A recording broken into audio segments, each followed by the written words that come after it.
नमस्कार मित्रों, स्वागत है आपका एक बार फिर से हमारे YouTube चैनल सारथी एजुकेशनल में।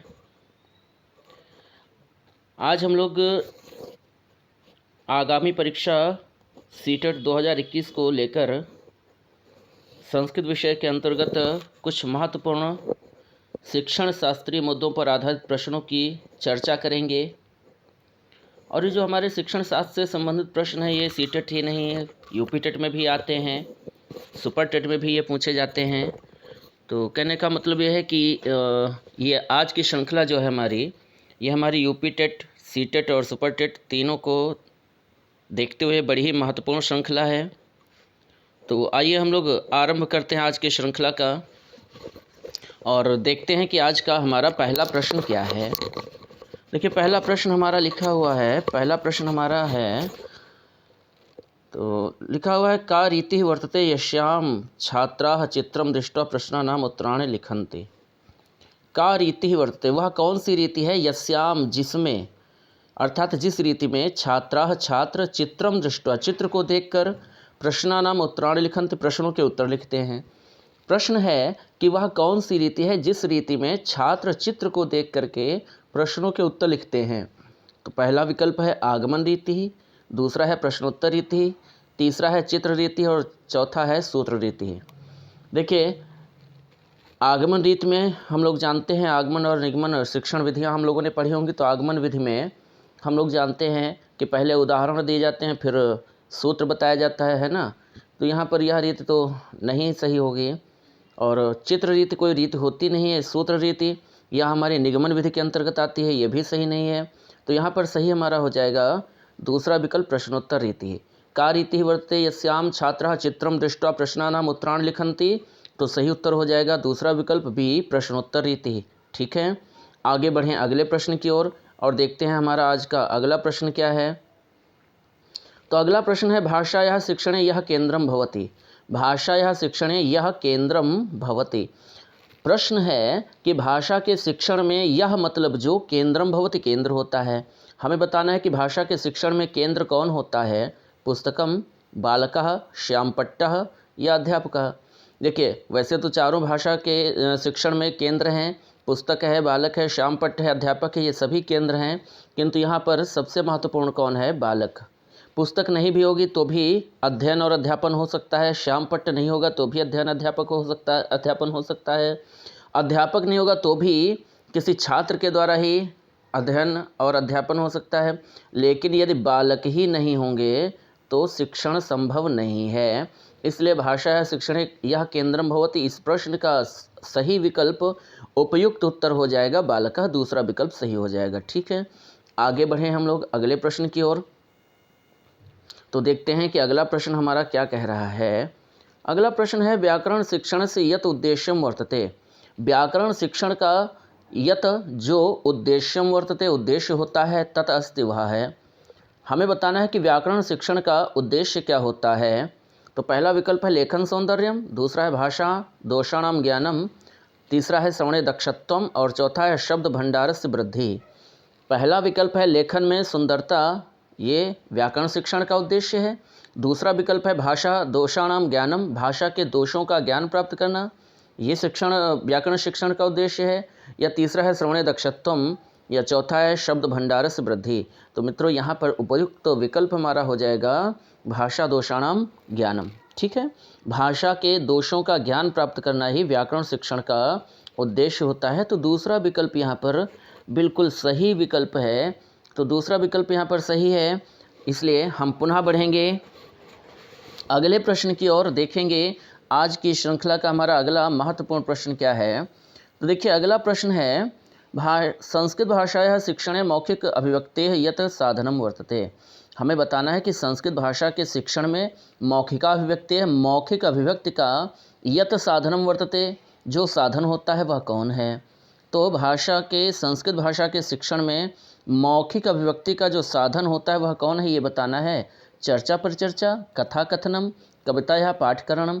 देखिए मित्रों, बात की जा रही है किसकी, मौखिक अभिव्यक्ति की। और मौखिक अभिव्यक्ति चर्चा परिचर्चा के द्वारा भी होती है, कथा कथन के द्वारा भी होती है और कविता पाठ के द्वारा भी होती है।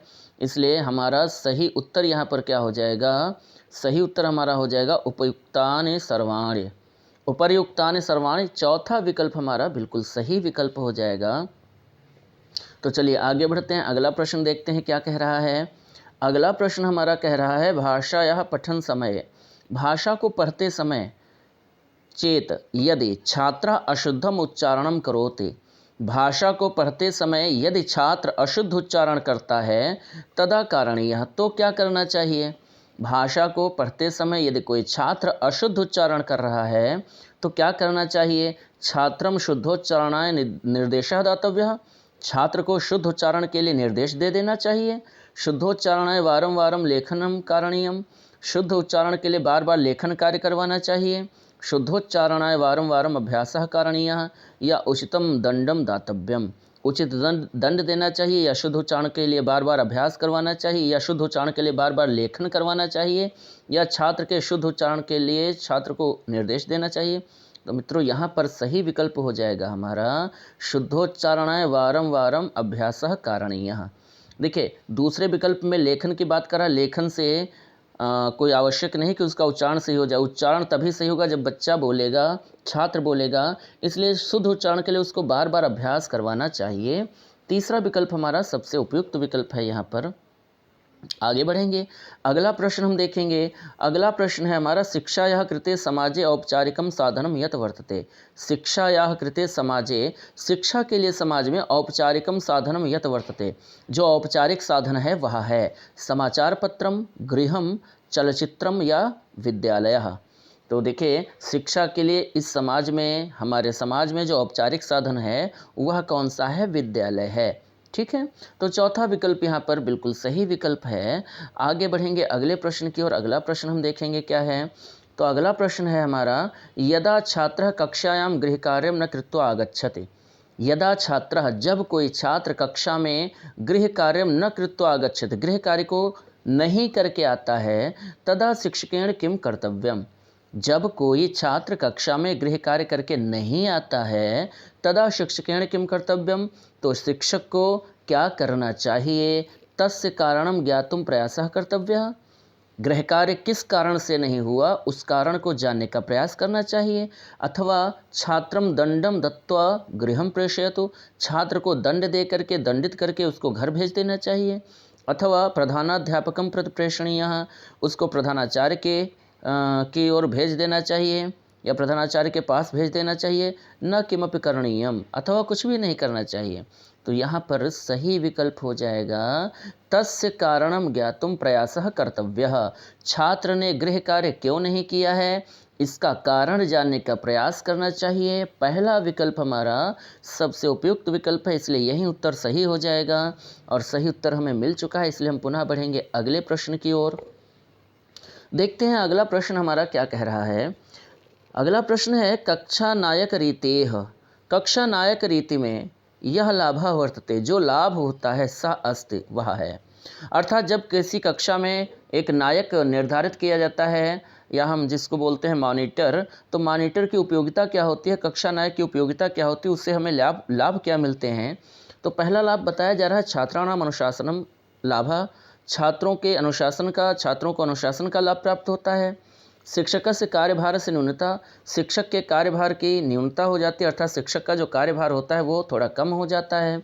अध्यापक से अनुपस्थितो अपि शिक्षण कार्यम, अथवा अध्यापक की अनुपस्थिति में भी शिक्षण कार्य हो सकता है। या चौथा विकल्प है उपर्युक्तम लाभत्रयम एव, उपर्युक्त तीनों लाभ प्राप्त होते हैं। तो देखिए कक्षा नायक रीति जो होती है, कक्षा नायक रीति में जो लाभ होता है वो वास्तव में क्या होता है, छात्र अनुशासित भी रहते हैं, है ना, और शिक्षक के कार्यभार को भी कम किया जा सकता है। और तीसरा विकल्प अध्यापक से अनुपस्थितो अपि शिक्षण कार्य, अध्यापक की अनुपस्थिति में भी कक्षा नायक जो है शिक्षण कार्य में सहायक सिद्ध हो सकता है। इसलिए यहाँ पर मित्रों सही विकल्प हमारा क्या हो जाएगा, उपर्युक्तम लाभत्रयम एव, चौथा विकल्प यहाँ पर बिल्कुल सही विकल्प हो जाएगा। आगे बढ़ेंगे अगले प्रश्न की ओर और अगला प्रश्न हम देखेंगे क्या है। भाषा शिक्षणार्थम महत्वपूर्ण अवस्था अस्ति, भाषा के शिक्षण के लिए महत्वपूर्ण अवस्था होती है, अर्थात हमें किस अवस्था में छात्र को भाषा का शिक्षण कराना चाहिए। तो छात्र के लिए भाषा सीखने के लिए महत्वपूर्ण अवस्था कौन सी होती है, हमें यह बताना है। तो पहला विकल्प है यदा विद्यार्थिनः तार्किक चिंतन युक्ताः भवन्ति। जब विद्यार्थी तार्किक और चिंतन युक्त हो जाए तब उससे भाषा का शिक्षण करवाना चाहिए। यदा छात्राः अर्थ प्राप्त्यर्थम शब्दकोशान् द्रष्टुम समर्थाः भवन्ति। अथवा जब छात्र अर्थ को प्राप्त करने के लिए शब्दकोश को देखने में समर्थ हो जाए। तीसरा विकल्प है यदा छात्रः प्रश्नान् प्रष्टुम समर्थाः भवन्ति। या जब छात्र प्रश्नों को पूछने में समर्थ हो जाए। अथवा यदा बालाः भाषार्जने सक्षमाः भवन्ति। अथवा जब बालक भाषा का अर्जन करने में, भाषा को ग्रहण करने में सक्षम हो जाए। तो देखिए यहाँ पर हमारा सबसे उपयुक्त विकल्प कौन सा है, यदा बालाः भाषार्जने सक्षमाः भवन्ति। जब बच्चा, जब बालक, जब छात्र भाषा को ग्रहण करने में सक्षम हो तभी उसे भाषा का शिक्षण करवाना चाहिए। ठीक है, तो चौथा विकल्प हमारा बिल्कुल सही विकल्प है। इसलिए हम बढ़ेंगे पुनः अगले प्रश्न की ओर और देखते हैं हमारा आज का अगला महत्वपूर्ण प्रश्न क्या है। तो आज का अगला महत्वपूर्ण प्रश्न है सतत व्यापक मूल्यांकन अंतर्गते। सतत और व्यापक मूल्यांकन के अंतर्गत हमें बताना है कि सतत और व्यापक मूल्यांकन के अंतर्गत क्या होता है। छात्राः सर्वदा आनंदेन कार्य निमग्नाः भवन्ति। जब सतत और व्यापक मूल्यांकन होता है तो छात्र सदैव आनंद के साथ कार्य में लीन रहते हैं। या छात्राः शैक्षणिक भारः अधिकम निर्वहन्ति। छात्र जो है वो शिक्षण के भार को अधिक से अधिक निर्वहन करते हैं। या छात्राः पूर्णतया अध्यापकानां नियंत्रणे सन्ति। छात्र पूर्ण रूप से अध्यापक के नियंत्रण में होते हैं। अथवा छात्राणां मूल्यांकन आकलनम नियमित रूपेण क्रियते। छात्रों के मूल्यांकन का आकलन जो है वो नियमित रूप से किया जाता है। तो यहाँ पर देखिए, यहाँ पर हमारा जो सबसे सही और उपयुक्त विकल्प है वो क्या है, छात्राणाम मूल्यांकन आकलनम नियमित रूपेण क्रियते। देखिए सतत की बात की गई तो सतत का मतलब होता है निरंतर, है ना, निरंतर मतलब नियमित रूप से। तो यहाँ पर हमारा सबसे सही और उपयुक्त विकल्प क्या हो जाएगा, चौथा विकल्प हो जाएगा कि सतत और व्यापक मूल्यांकन के अंतर्गत क्या आता है, तो छात्रों का मूल्यांकन का आकलन नियमित रूप से किया जाता है। ठीक है, तो चौथा विकल्प हमारा बिल्कुल सही विकल्प हो जाएगा। आगे हम लोग अगला प्रश्न देखेंगे। तो ये संभवतः आज की श्रृंखला का अंतिम प्रश्न है। तो आज हम लोगों ने कुछ महत्वपूर्ण प्रश्नों की श्रृंखला देखी और ये प्रश्न हमारे लिए सर्वाधिक उपयुक्त सीटेट के लिए हैं और ये प्रश्न हमारे यूपी टेट और यूपी पीआरटी की जो आगामी परीक्षा आयोजित होने वाली है उसमें भी सहायक सिद्ध होंगे ये प्रश्न, है ना। तो तीनों परीक्षाओं को दृष्टिगत रखते हुए इन प्रश्नों का हमें अध्ययन अवश्य करना चाहिए। तो आज की ये श्रृंखला कैसी लगी कमेंट करके ज़रूर बताइएगा और यदि आप हमारे चैनल पर नए हैं तो हमारे चैनल को सब्सक्राइब कीजिए और वीडियो को लाइक और शेयर कीजिए। और आज की क्लास यहीं तक हम विदा लेंगे और पुनः मिलेंगे कुछ अत्यंत महत्वपूर्ण प्रश्नों की श्रृंखला के साथ अगली वीडियो में। तो तब तक के लिए आपका दिन शुभ हो, रात्रि मंगलमय हो। इन्हीं शुभकामनाओं के साथ जय हिंद, जय भारत, नमस्कार।